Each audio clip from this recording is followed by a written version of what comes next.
अस्सलाम वालेकुम दोस्तों। एक दफ़ा एक मुसलमान ने एक यहूदी से पूछा कि आप लोग इतने अमीर कैसे हैं, आप लोग तादाद में इतने कम हैं, लेकिन अगर देखा जाए तो पूरी दुनिया में जितनी बड़ी बड़ी कंपनीज़ हैं आप उनके मालिक हैं और पूरी दुनिया में आपका कब्ज़ा है, हालांकि आपकी तादाद इतनी कम है। एक अंदाजे के मुताबिक पूरी दुनिया में यहूदियों की तादाद 1 करोड़ से भी कम है और जबकि मुसलमानों की तादाद 1 अरब 40 करोड़ है। इस पे उस यहूदी ने कहा कि हम अपनी पूरी ज़िंदगी में हमारे 3 असूल हैं और इन 3 असूलों पे हम अपनी पूरी ज़िंदगी गुजार देते हैं। उन 3 असूलों में से पहला असूल ये है, वो है इल्म हासिल करना। हम अपनी पूरी ज़िंदगी इल्म हासिल करते रहते हैं, हम कुछ ना कुछ नया सीखते रहते हैं। हमारा दूसरा असूल ये है कि हम अपने बच्चों को बचपन से ही कारोबार करना, तिजारत करना, उसके ऊपर हम गौर करते हैं और उनको कारोबार करने की तलकीन करते हैं। और तीसरा असूल ये है कि हम बचपन से ही बच्चों के अंदर मिलजुल कर साथ रहने की तरगीब देते हैं, भाई भाई बन के हम ज़िंदगी गुजारते हैं। यही वजह है कि आप अगर देखें कि यहूदी दुनिया के किसी भी मुमालिक में हो, वो हमेशा एक यहूदी दूसरे यहूदी का साथ देंगे। इस पे उस यहूदी ने कहा कि क्या आपको पता है कि हमने ये 3 असूल कहाँ से सीखे? तो इस पे उस यहूदी ने जवाब दिया कि हमने ये 3 असूल आप लोगों के, आप मुसलमानों के आखिरी नबी हज़रत मोहम्मद सल्लल्लाहु अलैहि वसल्लम के से सीखे हैं और इसके ऊपर हम अमल कर रहे हैं। दोस्तों आप देखें कि इस बात को बताने का मकसद, इसको शेयर करने का मकसद ये है कि दुनिया के लोग नबी पाक सल्लल्लाहु अलैहि वसल्लम को फॉलो करके, उनकी ज़िंदगियों को फॉलो करके वो दुनिया में कामयाब हो रहे हैं और हम दुनिया को फॉलो करना चाह रहे हैं। देखें, आज से 1400 साल पहले नबी पाक सल्लल्लाहु अलैहि वसल्लम ने कहा कि इल्म हासिल करो चाहे तुम्हें चीन जाना पड़े।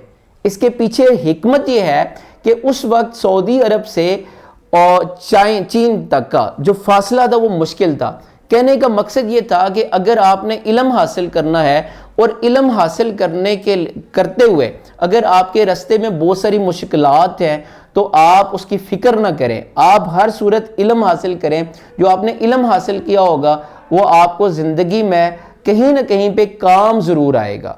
इसी तरह जो दूसरी बात है, वो दूसरा असूल है और वो ये है कि यहूदी लोग अपने बच्चों को कारोबार करने की तलकीन करते हैं, वो लोग कारोबार के ऊपर फ़ख्र करते हैं। जबकि हमारी तरफ अगर देखा जाए तो हम लोग नौकरी करने को पसंद करते हैं। हमारे माँ बाप अपने बच्चों को तालीम इसलिए दे रहे होते हैं कि वो तालीम हासिल करने के बाद वो कोई गवर्नमेंट की नौकरी करेंगे, गवर्नमेंट के मुलाजिम बन जाएंगे।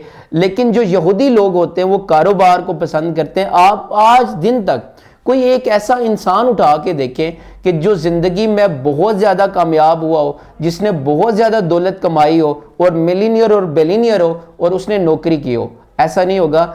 वही इंसान आपको कामयाब मिलेगा जिसने अपना कारोबार किया हो। और तीसरी बात, और वो भी नबी पाक सल्लल्लाहु अलैहि वसल्लम ने आज से 1400 साल पहले हमें बता दी, और वो ये है कि नबी पाक सल्लल्लाहु अलैहि वसल्लम ने फरमाया कि जो इंसान है एक जिस्म की मानिंद है, कि जिस्म के एक हिस्से को अगर वो दर्द होता है तो उसकी जो तकलीफ़ होती है वो पूरे जिस्म में जाती है, पूरा जिस्म उसको उस दर्द को महसूस करता है।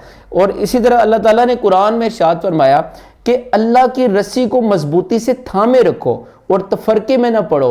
अगर आज आप ये देखें तो हम तफरके में पड़ चुके हैं। हम एक कौम नहीं हैं, हम सुन्नी हैं, हम वहाबी हैं, हम शिया हैं, लेकिन हम एक कौम नहीं है। यही वजह है कि हम लोग तफरके में पड़े हुए हैं, कशकोल हमारा मुकद्दर बन चुका है, हम जगह जगह से भीख मांग रहे हैं। और मज़े की बात यह है कि कोई हमें भीख भी नहीं दे रहा।